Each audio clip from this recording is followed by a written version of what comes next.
今天教大家做冲煮头反冲 （back flushing）。这个动作我们可以每天做，也可以隔几天做一次，目的是为了冲洗冲煮头内的咖啡残渣和防止冲煮头蛀塞。每一次当我们萃取完咖啡后，都必须将粉碗里的咖啡渣敲掉。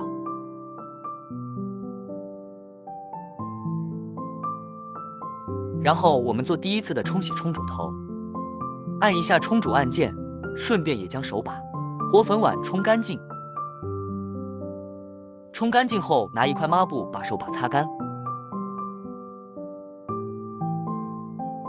顺便也把机器擦一下。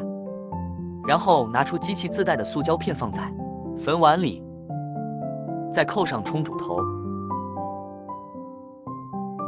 按一下单杯或双杯键，让水压将留在冲煮头内的咖啡残渣和油脂逼出来，然后残渣和油脂会反冲回内部，再流到集水盘内。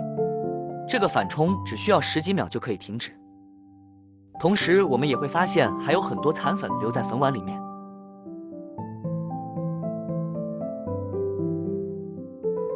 再把手把冲干净，用抹布擦干，然后把手把收好。记得不要把手把扣回冲煮头。最后把咖啡机擦干净，再把塑胶片收好，下次再用。